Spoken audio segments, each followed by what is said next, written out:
बिस्मिल्लाहिर्रहमानिर्रहीम। अस्सलामुअलैकुम। Medical info hub में आपको खुशामदीद। अपनी सेहत से जुड़े मसाइल और उनकी आगाही और इलाज के लिए मेरे चैनल को सब्सक्राइब ज़रूर कीजिएगा। आज हम बात करेंगे यूरिक एसिड के बारे में। यूरिक एसिड क्या है और ये जिस्म में कैसे बनता है, और अगर ये बढ़ जाए तो क्या मसाइल पैदा होते हैं। यूरिक एसिड एक ऐसा केमिकल है जो हमारे जिस्म में कुदरती तौर पर मौजूद होता है। ये जिस्म में प्यूरिन नामी मादे के टूटने से बनता है। प्यूरिन कुदरती तौर पर हमारे खाने की कुछ अशिया जैसे सुर्ख गोश्त, मछली, चिकनाई वाले खाने और दालों में पाया जाता है। आपने अक्सर सुना होगा कि सब्ज़ पत्तों वाली सब्जियां भी यूरिक एसिड के बढ़ने का बायस बनती हैं। सब्ज़ पत्तों वाली सब्जियां जैसे पालक, करेले, मेथी वगैरह में प्यूरिन मौजूद ज़रूर होती है, लेकिन उनकी मिकदार गोश्त या सी फूड के मुकाबले में बहुत कम होती है। इसलिए इनसे यूरिक एसिड में इजाफ़ा बहुत मामूली होता है। वो अफराद जो गुर्दों की बीमारी या गाउट जैसी बीमारियों का शिकार हैं, उनके लिए प्यूरिन की थोड़ी मिकदार भी यूरिक एसिड को बढ़ा सकती है, लेकिन ज़्यादातर लोग सब्ज़ पत्तों वाली सब्जियां बग़ैर किसी नुकसान के खा सकते हैं। ये सब्जियां फ़ाइबर, एंटीऑक्सीडेंट्स और एल्कलाइन मुरक्कबात से भरपूर होती हैं, जो यूरिक एसिड को मुतवाज़न करने में मददगार साबित हो सकती हैं।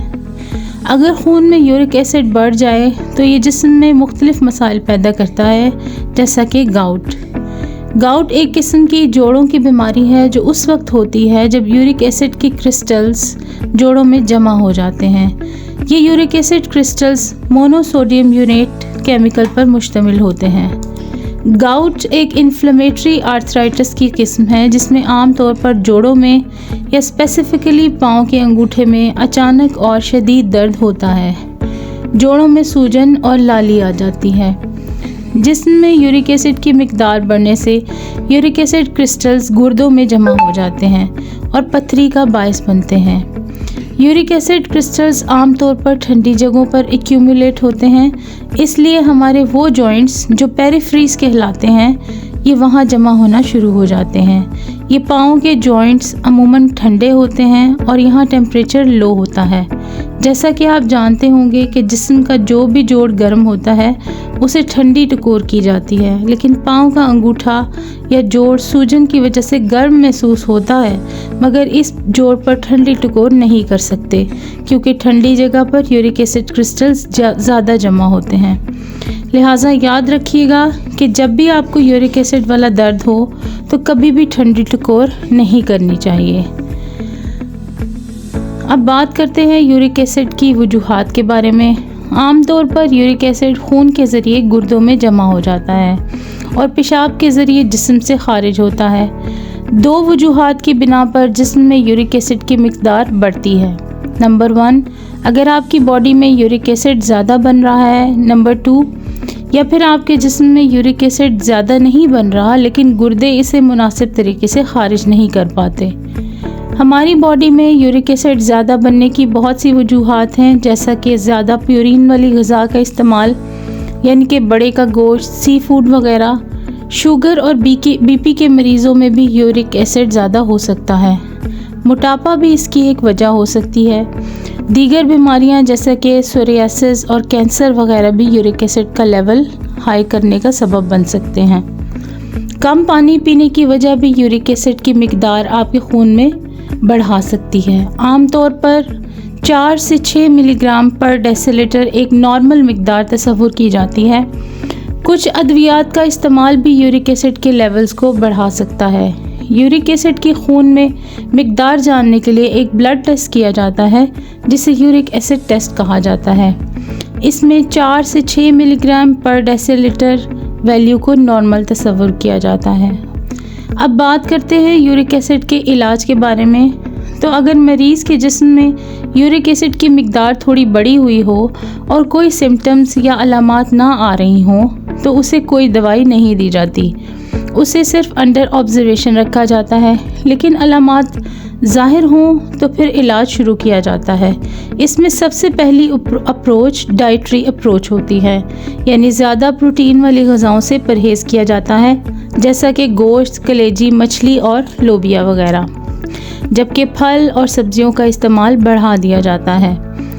चेरीज़ और बेरीज़ और विटामिन सी वाले फ्रूट्स यूरिक एसिड को कम करने में हेल्प करते हैं, क्योंकि इनमें बहुत ज़्यादा मिकदार में एंटीऑक्सीडेंट्स मौजूद होते हैं। इसमें सबसे अहम किरदार पानी का है। यूरिक एसिड को कंट्रोल करने के लिए रोज़ाना कम से कम 8 से 10 गिलास पानी पीना ज़रूरी है, क्योंकि पानी आपकी गुर्दों की कारकर्दगी को बेहतर बनाता है और ये बेहतर तरीके से यूरिक एसिड को जिस्म से खारिज करने में मदद करता है। ज़्यादा पानी पीने से पेशाब पतला हो जाता है, जिससे यूरिक एसिड आसानी से घुलकर खारिज हो जाता है। जिस्म में पानी की कमी यूरिक एसिड को गाढ़ा कर सकती है, जिससे इसके क्रिस्टल्स बनने का ख़तरा बढ़ जाता है। ज़्यादा पानी पीने से यूरिक एसिड के क्रिस्टल्स जोड़ों और गुर्दों में जमा होने से बच जाते हैं। पानी का मुनासिब इस्तेमाल गुर्दे की पथरी जैसे मसाइल से भी बचाने में बहुत मददगार साबित होता है। अब बात करते हैं यूरिक एसिड के एलोपैथिक ट्रीटमेंट के बारे में। तो मुख्तलिफ़ अद्वियात यूरिक एसिड को कम करने के लिए इस्तेमाल की जाती हैं। इनमें सर फहरिस्त है एलोप्यूरिनॉल, जो कि ज़ाइलोरिक के नाम से मार्केट में दस्तयाब है, और फेबुऑक्सोस्टैट जो गो यूरिक के नाम से दस्तयाब है। ये दोनों अद्वियात यूरिक एसिड की प्रोडक्शन को कम करती हैं। कुछ ऐसी अद्वियात भी मौजूद हैं जो जिस्म में यूरिक एसिड को बाहर निकालने में मददगार साबित होती हैं, जैसे कि लेजिनोरॉड और प्रोबेनिसिड। कुछ केसेस में शदीद इन्फ्लेमेशन को कम करने के लिए स्टीरॉयड्स भी दिए जाते हैं। कॉल्चिसिन भी एक्यूट गाउट को ट्रीट करने में इस्तेमाल होती है, मगर ये मतली, कै और डायरिया का बायस बन सकती है। लिहाजा अगर यूरिक एसिड से छुटकारा चाहते हैं तो अपनी ग़िज़ा का इस्तेमाल अच्छा करें, रोज़ाना हल्की फुल्की वर्जिश करें और सेहतमंद वज़न को बरकरार रखें। आज के लिए बस इतना ही। अगर आपको मेरी वीडियो पसंद आई है तो वीडियो को लाइक करें, चैनल को सब्सक्राइब करें और बेल आइकन को दबाना ना भूलिएगा। अल्लाह हाफ़िज़।